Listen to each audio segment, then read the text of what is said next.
you know how oil is produced? No.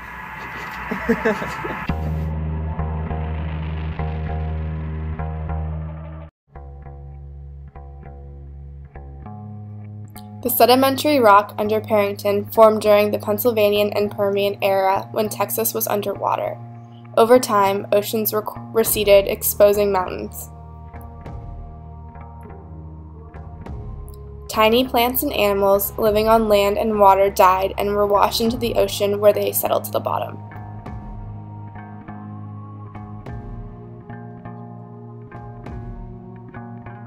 The organic material was covered with a layer of sediment such as mud, sand, and silt. This prevented decay by oxygen and allowed it to transform into hydrocarbons.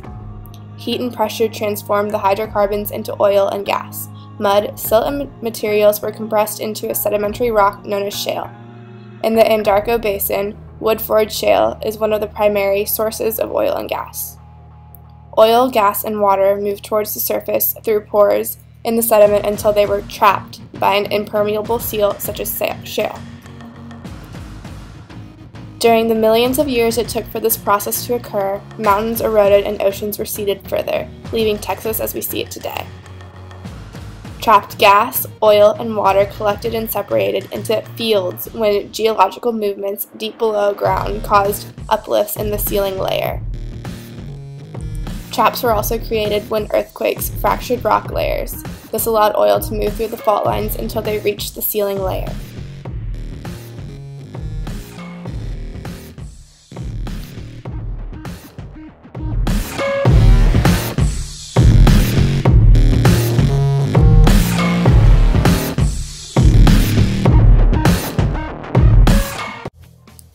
Oil supplies about 40% of the nation's energy needs. The most common use of crude oil is in the production of gasoline at 47%.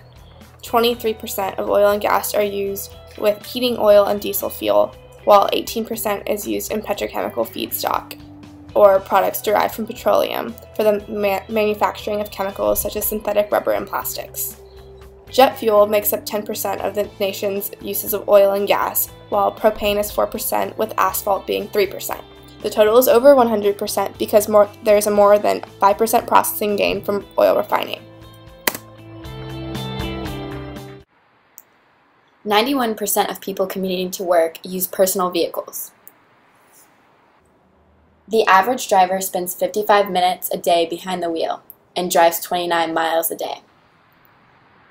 There are 204 million personal vehicles available for regular use. 57% are cars or station wagons, 21% are vans or SUVs, and 19% are light trucks.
There is very clear evidence that we have reached the peak of our ability to extract and supply oil.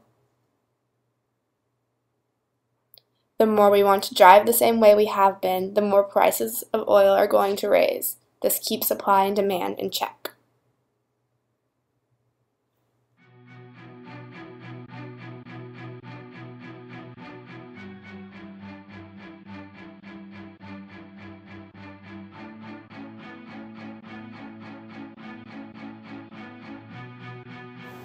Why did you pick this car for your feature car because it looks pretty cool, and I'm a cool guy.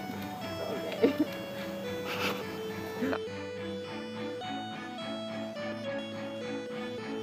The future of oil really is not, the future of oil is a worldwide problem, not just an American and the rest of the world problem.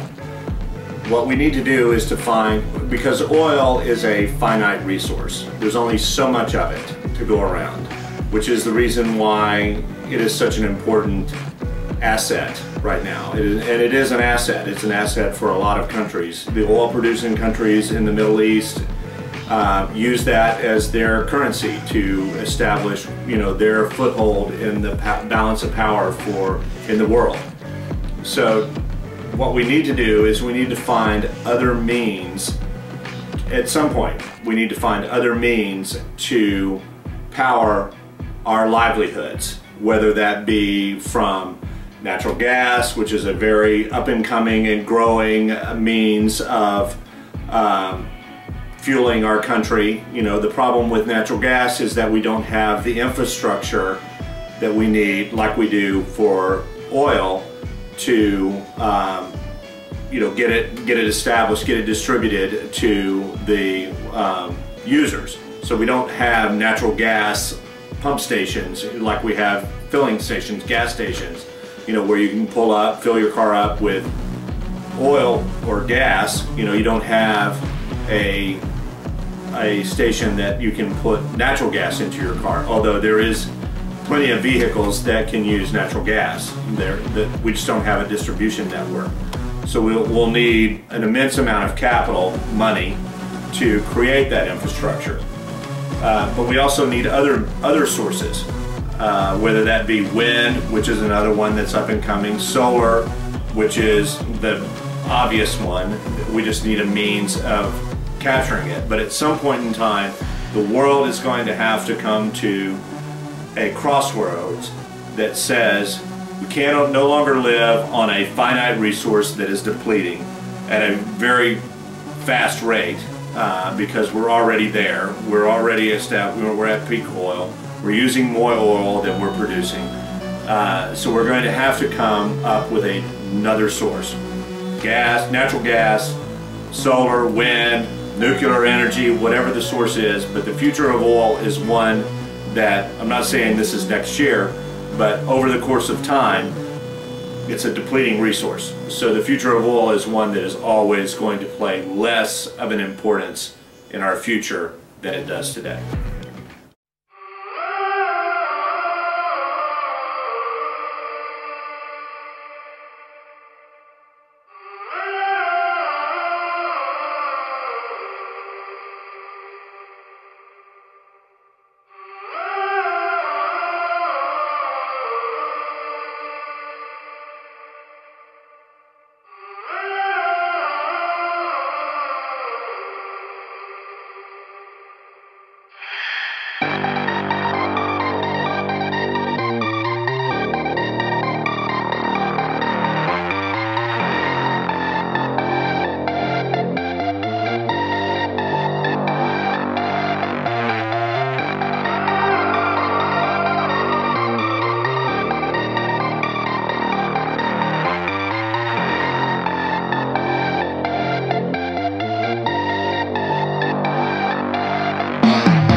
So the Gulf oil spill.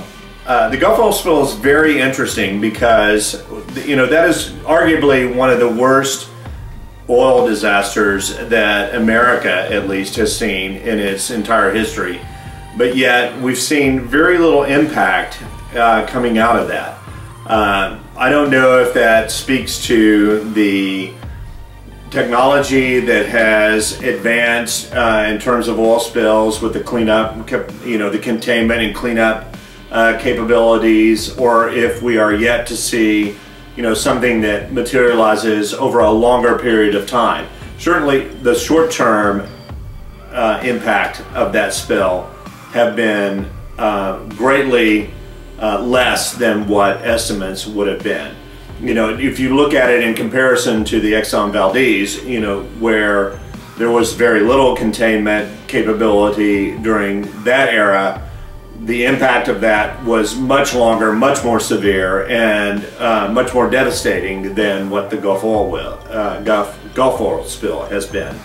So, it's interesting. It's yet to be seen. I don't know, how it all plays out, but it doesn't minimize the impact of environmental issues relative to oil. Oil and water don't mix. They never have mixed. They have issues relative to the environment that no one ever intended. So it will always be an issue.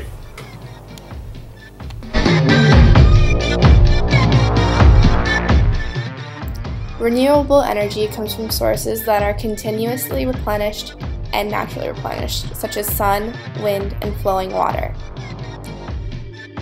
Heat from the sun can be used to create steam, or solar panels can convert solar energy into electricity.